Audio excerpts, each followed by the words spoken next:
Hello. So I am so proud to bring this video to you.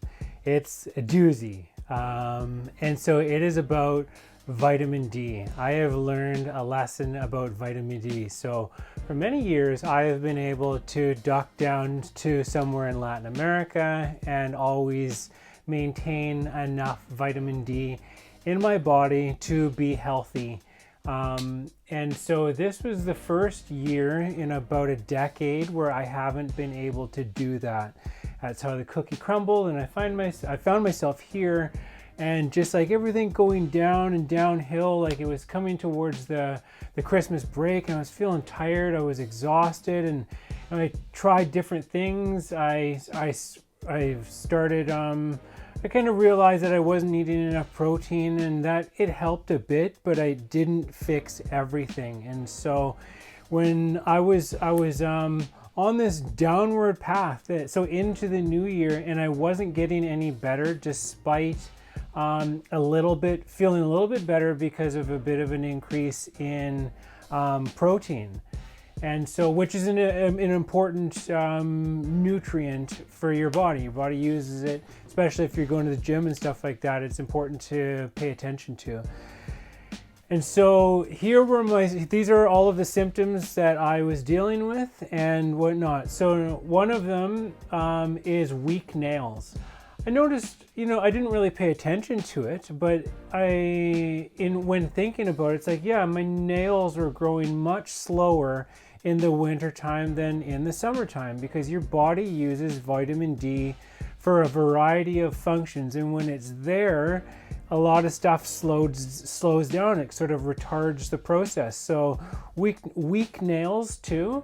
I just clipped my nails right now. So I've only been on this kick for a little bit. I'm dealing with the weak nails, but they are weaker than I've seen in like years, right? And I eat like a super diet. I make my own protein blend meal supplement shake with like spirulina and chlorella. I take a host of different things that if it is healthy for you, I eat it, right? And so anyways, so back to this. One of the things was, so when I was leading up to recognizing that I was also protein deficient, I had a loss of appetite. And so when that was happening, I found myself, because I'm not eating enough food, it was hard to, and I just couldn't eat anymore. I didn't feel like eating anymore. And so that's sort of an issue, because it's like force feeding. I can't just force feed myself if I'm not hungry, if my body's not processing the stuff, because that's just gonna lead to other problems, just trying to force food down your esophagus, right? And so that was no good. So I had this loss of appetite, and then not eating enough. Of course, that's going to lead to more feelings of being tired. And then so I had chronic fatigue. I was just exhausted every single day. I would certainly, leading up to this whole to the protein realization, which was not the first time. So I kind of knew along what lines that I could work along in order to help remedy the malady that I was experiencing. And so but I was just not able to get out of bed early in the morning, and I felt tired during the day. And like I said, the loss of appetite. So it's really annoying. And I tried to just surrender to it all and be like, okay, it's just the low point of the season. And it was a new moon around that time too. And it's like, oh, maybe it's all these external factors. Well, it was not. And so it was what I'm telling you about right now. So I thought that maybe it was because I pushed myself so hard during the rest of the time, to do with going to the gym with my calisthenics routine. I'm really trying to strengthen my legs and just my whole body, and to get really strong. So because to practice certain advanced yoga postures, it is necessary to have a strong body. And yeah, anyways, and even to get more flexible, you need strength to get into certain poses and whatnot. It's not one or the other.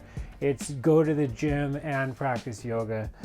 Anyways, and so I even tried pushing myself. It's like, okay, just get out of the house, go to the gym, you know, push yourself, because you'd think the rationale is like, okay, well, if I just go to the gym and I work myself and I'll like build energy in that way, but it did not. I would go to the gym and I would say be able to do 6 pull-ups and like full like that, and that would be it. Whereas normally I can do about 12.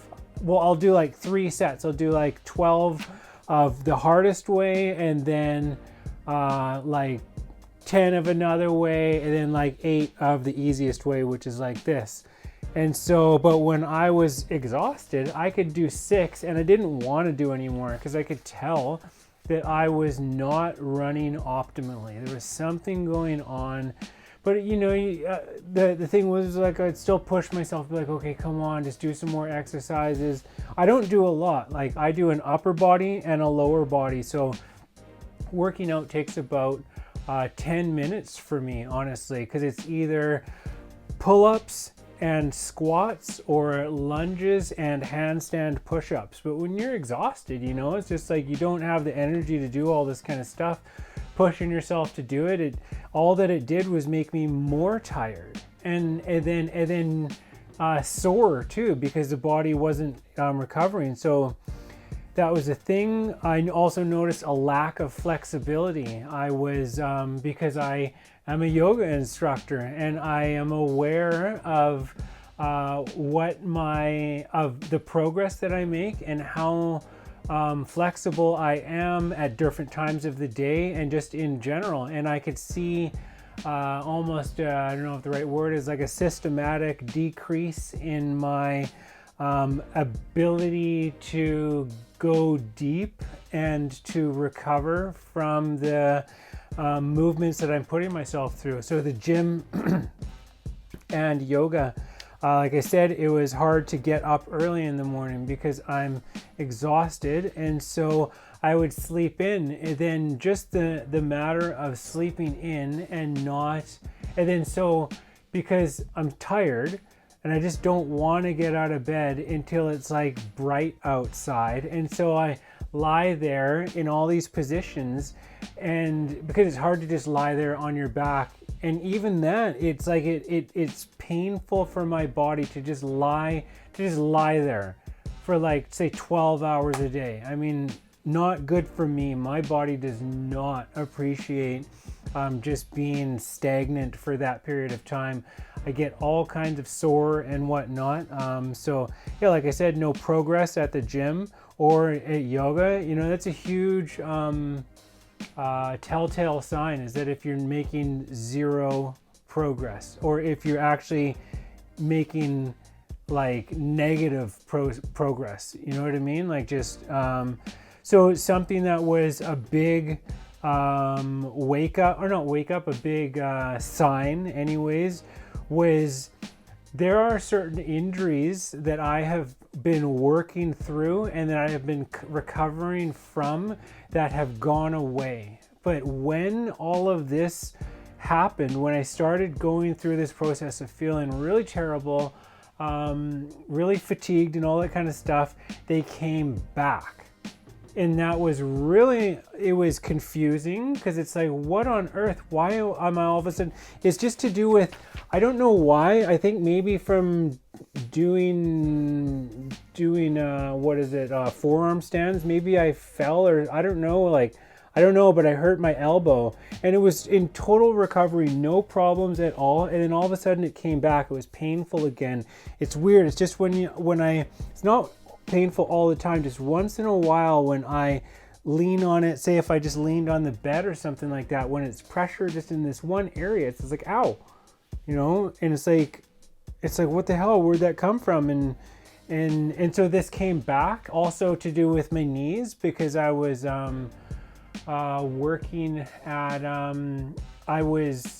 anyways, over the years, because of poor posture, because of a weak body, because of improper diet, and all of these things, and because of meditating too much in not the right seated positions, and on and on and on, a bunch of things led to having weak knees. And doing certain repetitive movements so it's like, that's why I'm strengthening my legs right now. But that pain started coming back, and I started losing flexibility. So not able to sit in, say, a half lotus or that type of a posture. I had to kind of revert back to before I was able to do that, because my body, it was painful, and like I said, it was sort of reverting back to whatnot. So that was, it tells you something if your body's not healthy, right? I mean, anyways, so moving forward, slow recovery, certainly from going to the gym. So I could only go once a week, and then I just stopped completely, because it's like, well, it's like there's no point going if I don't feel good, if I'm not making progress, if I can tell that something's up, right? And another one was, it looked like I got hit by a bus. I had these big, dark, big sort of like bags under my eyes, and like wrinkles too, like wrinkly here, if you know what I mean. I mean, and it would be easy to be like, oh, well, I guess I'm just getting older, I'm 43 years old. And it's like, no, that's not, looking like you got hit by a bus is not, I don't know, for me, it's not something that I'm ready to accept. I have maintained, my health. Well, I've kind of been on the border for a long time between sickness and health, because it's tricky putting your finger on absolutely everything and just nailing it, right? But so, the bags under the eyes, looking like I'm bagged too, right? And so, feeling exhausted, drained, lazy, and sluggish. So just like moping around, hitting things, you hit yourself on the door on the way out kind of deal. Lazy, you don't want to do anything. I just want to, it's like my eyes aren't even, eyes are half open, like I'm high, but I'm not, right? But it's that you're low, right? Which is funny, right? But it's like, it's an imbalance is what we're talking about.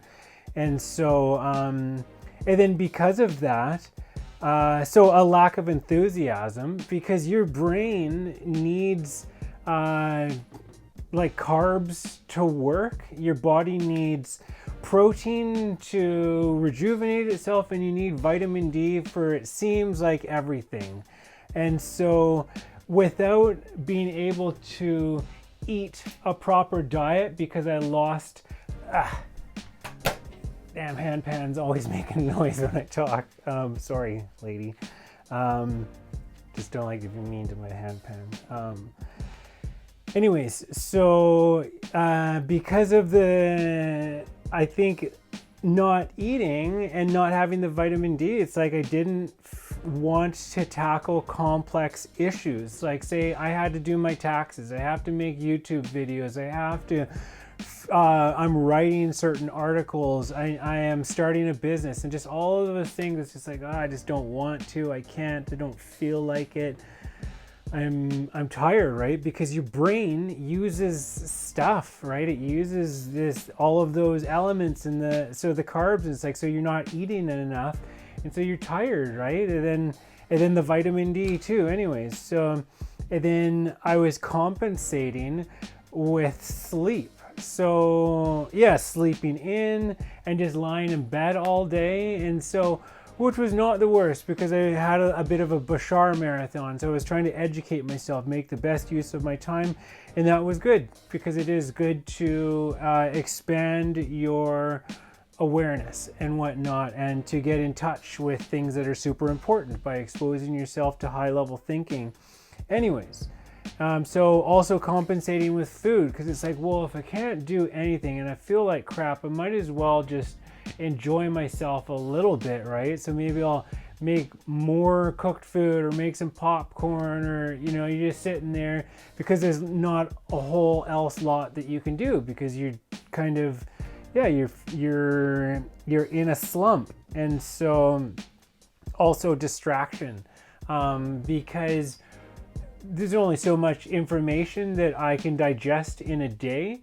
I don't want to overload myself, and so then all of a sudden I find myself, it's like, okay, I'll watch a movie, or I'll zone out on this, or watch some YouTube, or this or that. So they're just like so then really I'm not getting anything done in my life, and that is something that bothers me, because I am a person who grabs life by the horns. I'm not somebody who feels comfortable just wasting my time. I've done enough of that. I did it for years, getting high all the time, smoking lots of weed and that kind of stuff, and I'm just not there anymore. It doesn't do anything for me. And so it was super annoying that I'm going through this time where I'm unable to be productive. And like I said, I tried surrendering to it, but it's just like, it gets to the point where it's like, this is ridiculous. And so it leads to a sort of a depression. I wouldn't say a full-on depression, but certainly a frustration and an annoyance is something that, they say, some people, it's called seasonal depressive disorder or something like that, and it is to do with this vitamin D deficiency. And this is specifically what I'm talking about here. So I think I avoid deep depression because I have a lot of things that I can kind of occupy myself with, but it's still annoying to know what my potential is and to see myself not able to express my full potential in the way that I know that I'm capable of. And so and I'm in like a pivotal time in my life right now. It's like I just don't have time for all of this downtime. I just don't. And I refused to accept it. And I'm so glad that I didn't just succumb to fatigue and tiredness and exhaustion and all that stuff. Anyway, so all of this pushed me to search for answers, because as far as I was concerned, I was already doing everything else. I already eat a raw food diet, a predominantly raw food diet. I watch my protein, I watch my carbs, I eat a fruit-based diet, I eat, and on and on and on. Like, I do yoga, I meditate, I do all of these things, and I make sure that I have enough B vitamins and different things. And so anyways, because I had already covered so much ground, I was like, okay, well, I need to do some research. And I think I had, like, because I was aware of vitamin D, I was taking it, but not enough. And so that's the thing. It's just like drinking water. You can be like, oh, well, I drink water. It's like, well, how much water do you drink? And if the answer is like a glass a day, that's not enough. It just isn't. Or eating, or maybe like protein. There's protein in everything. Or say like carbs, but it's like, if you're not eating enough, it's not enough. And so this was the thing. And I was already taking 5 times the recommended dose. But I was taking it sporadically, so I was probably taking maybe close to double the time. So I would take 5,000 IU every other day, or sometimes I'd maybe miss other days. So like just not enough. But I thought, it's like, okay, well, I'm taking way more than is recommended. And it's what I have a friend at the health food store, and she's like, yeah, you need more, right? And it's just like, okay, but who knows how much exactly. So I did research, and I watched a video by this guy, Dr. Oh, that's what it was. I live with somebody who's into this guy, Dr. Eric Berg, and I had talked with this person a little bit about vitamin D, and he was saying how, oh yeah, you need this much, and I don't take this person's advice because for yeah, I follow my own path anyways. But I mean, when I thought about that conversation, I was like, okay, maybe I need to look into this. And then so I watched a video of his, and it was saying how we need like way more. Like if you sit there and you do the calculations and this and that, we need like 10 times what it says on the bottle, what the recommendations are.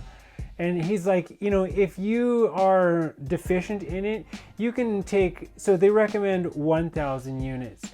You can take 20,000 units. If you're in like a serious depression, you can take 60,000 units. The only time when this can get toxic is when you're taking like a couple 100,000 units. I believe what he said, don't quote me on this perfectly right, but it's something like if you're taking like a couple 100,000 units a day for like months on end, that can be a problem. So the thing is, this stuff, it comes from the vegan one, it comes from a type of seaweed because it's like a plant that grows in the ocean. And it absorbs vitamin D. And so they make a supplement out of this stuff, and that is where it comes from. The animal-based one comes from sheep's wool, I guess, anyways. And so the thing is, he said, okay, you need way more than you do. And I was like, okay, fine. You know, I listened to everything that he had to say. He's a doctor, and I was like, I'm ready. I was ready to try something. It's like, if this guy will say that, it's like, okay. I mean, I don't agree with a lot of what that guy says, but he's still a doctor, you know. He seems to know some stuff. So I was like, okay, whatever. And so I took what I would consider to be a heroic dose. I mean, it's terminology for like plant medicine, but like, so for me, that was a 20,000 unit dose, which is in like the little capsules or whatever. It's 20 of them. So you're throwing back 20 capsules. And the thing is, so I ate it, and it took time for it to make its way down into my small intestine where it started getting absorbed. I made sure to take it with a fat, and I was taking it with magnesium as well, which they say is important for absorption. And now I also take it with K2 because it's necessary for some reasons, but you only need a little bit of K2 every time that you take it. And you can get that K2 from beans, but I don't eat cooked food every day, and I don't eat beans every day. So whenever I take the vitamin D3, I take it with, like I said, the magnesium and the K2. Anyways, that's what it is for now. And so, like I said, when it hit my lower intestine, I started to feel funny, like sort of almost like a caffeine high, or like a matcha, which is caffeine, I guess, too, like sort of like a tingly, sort of an uneasiness. And I think it was just this like thing, this nutrient that my body has been deprived of for a significant amount of time, and it was starting in because it's to do with your like mitochondria, like your energy producing cells or whatever those things are in your body. And I started feeling funny, and I was like, okay, I'm just going to lie down for a bit, almost like the onslaught, like if you eat a bunch of mushrooms, and it's just like when you start feeling funny, you're just like, holy crap, right? So it was funny. I was like, a little in between. I slept on it, but when I woke up, I was reborn in the morning. I got up right away, and I was like, wow, I feel great. And so I got down on my yoga mat, and I started doing my morning yoga routine, and I instantly noticed my strength had returned and my flexibility returned overnight. So within a 24-hour period.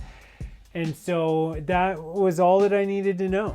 I mean, so now I take 10,000 IUs a day. I have the capsules, and I also have a liquid because it's fat soluble, and so I alternate between the two. The liquid, it tastes like it tastes like nothing. You can just put it in your mouth. And the capsules, you can eat it with food. You can eat either of them with food. It's all good. And so I tried less. I was like, okay, well, maybe I only need 8,000 IUs. I tried it and I didn't like it. I wasn't feeling my best. I tried none, and that was an epic failure. I was talking with somebody about it. They're like, oh, well, doesn't your body like store enough of it? It's like, well, that's a nice idea. In theory, maybe, but in practice, it did not work for me. For who I am as a person, as a human being on this earth, it did not work for me. I tried that, and it was an epic failure. And so, and I talk to a lot of people this time of the year, and they're dealing with fatigue, and they just kind of accept it. And it's like, and I tried that too. I tried just accepting it. But if it's just, because like for myself, so I live in Canada. I live in British Columbia, Canada, the 49th parallel. I haven't had good sun on my skin since July, August, September, I don't know, like September, October, November, December, January. So like 4 months kind of deal. I have not gotten my fill of vitamin D. We wear clothes all the time, and sometimes it's raining, so we're not outside, we're not getting sun, and we're indoors and whatnot. And so, yeah. I tried, and so as soon as this happened, I was like, oh my God, vitamin D is the best. And then I talked to somebody, and they're like, oh yeah, go for a tanning bed. You can get vitamin D from a tanning bed. So I just jumped on top of it. I went down to the tanning place, I bought some credits, and I went for a tan, and it felt good for like a second. But that night I didn't sleep at all. And so that was really annoying. And I also, and it made my skin crawl. It dried me out. I honestly feel like I went in a microwave. I feel like I microwaved myself for 6 minutes. And so that was just a complete waste of time and money. It was an experience, but I'll save you the hassle. Don't do it. And if you're even considering it, just Google it. Are tanning beds safe? And it is across the board in every forum, every article that you read. These things should be banned. They're terrible for you. The rate of cancer goes through the roof with just one use, and blah blah blah blah blah. And so then I had to recover. My skin had to recover from it by anointing myself with oils. Like, say I have oils with comfrey in them, and with Devil's Club, and with I have a number of things that I use to anoint my skin in the wintertime to keep me from being dry, but specifically after going in that death trap called a tanning bed. And they tell you that it's all good, and that's what they say on the website, and I disagree. So yeah, that's my opinion. That's it, right? But I will never go in one of those dirty things again. And it's ridiculous when they compare it to the real sun, because it's like, so it's different for everybody. People who have fair skin and this and that, I don't know. There's some other factors, right? But I have been in the sun lots, and I have never had any problems with the sun on my skin. I don't burn. I do have some ethnic genealogy to me, so it's never been an issue. I've had one burn in my whole life, but yeah, now I make sure that I get the sun on my skin as much as possible, even though it's the middle of winter. People will be like, oh, you don't get any vitamin D. Well, vitamin D isn't the only thing that you get from the sun, straight up. So they say that it helps with your DNA and this and that. I can't verify any of that stuff, but I mean, that thing, it is, without it, everything on this planet would die. It is something that is integral. It is a thing that, that light is information. And so it is something that is, I don't know, in my experience as me, it is something important to be around. And I've never experienced any negative effects from the thing. Yeah, and so like I said, I try to get, whenever it's a sunny day, I make my way outside and lie there. I put a blanket on a chair kind of deal and lie there in like so I can get my torso and get my legs. And you know, if I can just sit there for half an hour at peak noon, so at least I'm getting some sun on my skin, cool. And this will be the last winter that I don't go south, because it just doesn't work for me, and I'm not willing to take that kind of a risk with my health. I would rather just get away for a little bit and rejuvenate and whatnot, or build my life around, have a lifestyle where I can do that, where like as a snowbird or a sun chaser, or where the sun anyways. And so just like a little bit more, just to give you a very, I don't know, like a little idea of how I'm thriving right now, because I feel fantastic. Somebody asked me how I was doing today, and the only answer that I could possibly say was perfect, because I feel amazing, right? And it's the middle of winter here in Canada. It's gonna snow in a couple of days. So I eat a predominantly raw food diet. I eat a fruit-based diet. I make sure that I eat enough carbohydrates and enough protein. So I limit salads.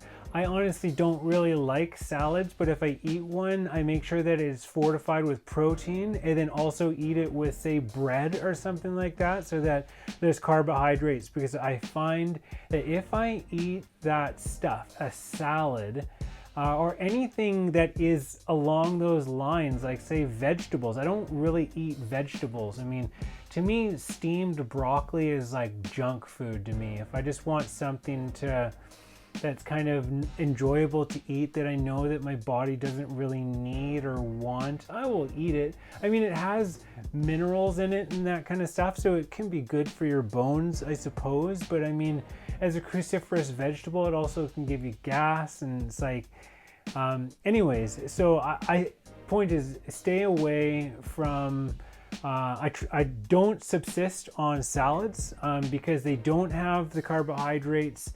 But I will eat them from time to time. But it's just super important, because I've just noticed if I have a salad for dinner, it doesn't matter if it has a ton of protein in it, if it doesn't have, which comes for me from tempeh. I will buy tempeh and just kind of smash it up and throw it in there, or but like I said, it doesn't have enough carbohydrates in it, and the next day I will run out of steam.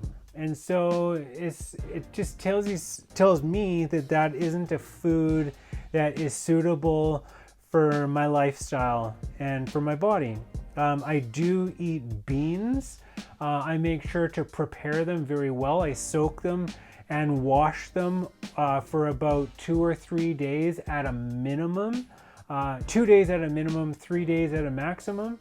And I eat quinoa. I am in love with quinoa, because I just have found that my body is responding very well to it. The carbohydrates and the protein.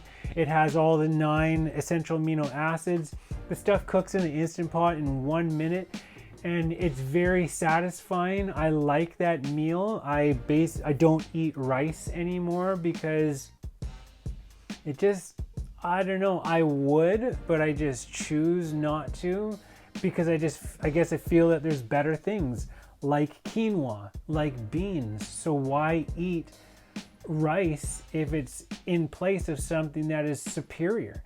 And I also like that beans are a fruit. And because a fruit is a plant that grows a flower that produces a structure that contains seeds, and so beans are those seeds. And then quinoa as well, it's a pseudo grain, and so it's actually like a seed. So it is like a fruit too. So I basically only eat fruit, and that really tickles my fruitarian fancy for what it's worth, because I believe in fruit big time. So I drink lots of water. That is a thing. I'll show you. I have my water thing set up right there. And I also drink tea, which is, I drink tea regularly every day. Different kinds: hibiscus, herbal, green tea. I don't really drink black tea. Chamomile teas, rooibosses, and Damiana de California, different herbal things, oolongs and whatnot. Very little coffee, meaning like once or twice a week, or nonce a week is sufficient for me. It's not a thing. I don't have any coffee making stuff in my room, so it's not something that I'll be like, oh, I'll just have this. I have to actually go out and get it and like make a deal out of it. But I do enjoy it once in a while, and I have no problems with it. I used to be really sensitive, and it used to unbalance me, but I've become strong, and so now it doesn't ruin my life. And I enjoy chocolate, and I enjoy coffee, and it doesn't, it's not a bad thing for me. And so right now, because it is in the middle of winter time here in Canada, but mango season just started. So my diet as far as fruit goes is predominantly mangoes, bananas, passion fruits, and stem and leaf oranges. All of them super tasty. And but super important to get the good mangoes and to know how to pick the right bananas, and to get the stem and leaf oranges so they're not old and they're easy to peel and they're super sweet. I mean, if you know how to pick fruit, it's different than people who don't, because you can like buy stuff and then it's not good, right? And then it might give you the impression that it's the fruit when it's not, it's you. Anyways, so I do eat salt. I love salt. I put it on anything that I feel that it needs to be on. Oils, absolutely. Whether it's olive oil or flax oil are my two main oils, as well as coconut oil and occasionally hemp seed oil. And yeah, it's all good. So I use spices. Certainly when I cook beans and things like that, I make sure to cook them with lots of different herbs and spices, because it makes them easier for digestion. I also cook the tar out of them. Like I cook them for way longer than most people recommend, so that they're nice and soft. Not to the point where they fall apart into a pile of mush, but close. And I know the times for myself, how far to push them without going too far. So making sure that they're well spiced and well cooked. And this is all part of the Ayurvedic understanding as well, to do with my dosha, which is a Vata dosha, the airy dosha, and how this is why certain very nourishing and oily, satiating foods are good for me. They help to balance me out and whatnot. Like I said, I eat some cooked foods that I've talked about. I oil my skin on a regular basis. This is something that really helps me in the wintertime. and I'm thriving now, right? I'm making gains. I'm getting up early. I'm getting things done one after the other. I'm taking piano lessons. I'm teaching yoga. I'm back to my youthful appearance, and I'm back to being me. So,